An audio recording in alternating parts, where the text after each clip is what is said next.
Alright. Fait que on va faire un petit track guide, un petit tour du circuit Motorsports à bord d'une GT3 RS. Donc ouais, on arrive au premier virage. On peut tourner un petit peu plus tard qu'on le faisait tantôt.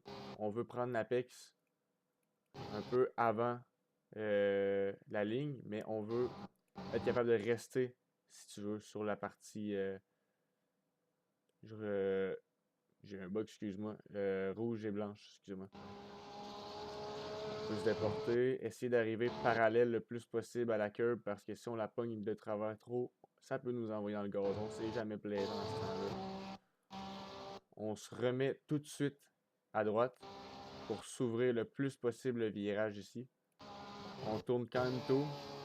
On veut pogner l'apex. Dans le fond, on veut le point de corde soit juste ici, dans la partie où est-ce qu'il y a du ciment ou plus de l'asphalte dans le ou le gazon. Tu déportes milieu de track, tu reviens pour prendre un peu le, le- le coin de gazon juste ici. Tu vas arriver proche de là pour ton deuxième apex. Je vais montrer un on-board, la vue intérieure, parce que je sais que c'est pas très facile de le prendre correctement. Si on arrive au milieu, puis on vient prendre le deuxième apex ou la patch de gazon. Ici, moi, mon marqueur, c'est le poteau juste ici.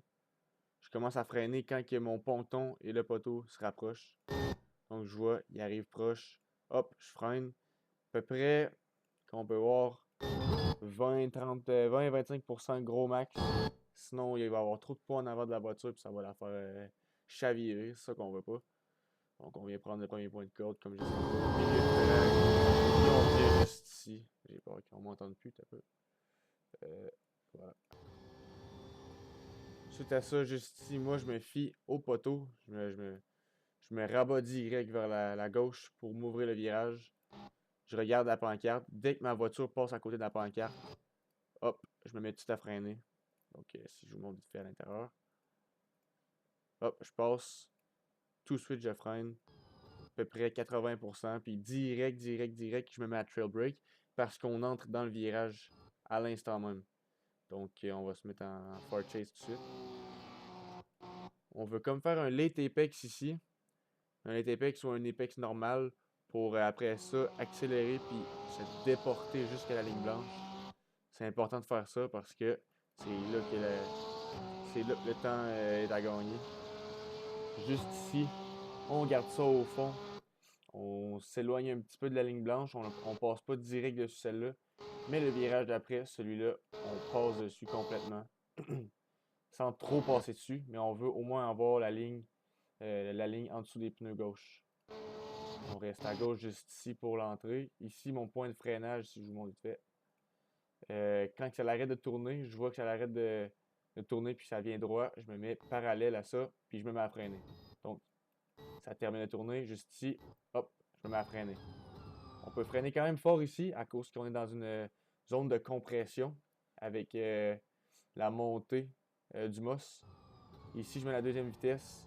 Je m'assure que j'arrive avec encore un petit peu de vitesse pour pouvoir ralentir en haut de la montagne, en haut de la côte, puis avoir un bon corner.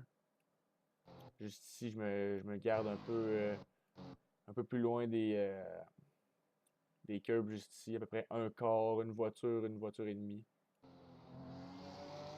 On ressort, on peut utiliser comme faut l'exit juste ici. Il y a du temps à aller chercher juste là. Je vois plein de monde passer. Juste mettre deux tailleurs sur le curb, puis pas mettre les quatre roues de bord. On pogne pas de track juste ici, fait qu'on en profite. Ici, durant la ligne droite, on essaie de coller la ligne droite, la ligne à droite pour pouvoir couper le plus de tracé possible, si vous voulez. Ici, ce qui est important, c'est de pas trop freiner fort, parce que si on freine trop fort, c'est facile de l'échapper. Donc, je vais vous mettre en cockpit à peu près au deuxième poteau. Je commence à tourner un petit peu avant.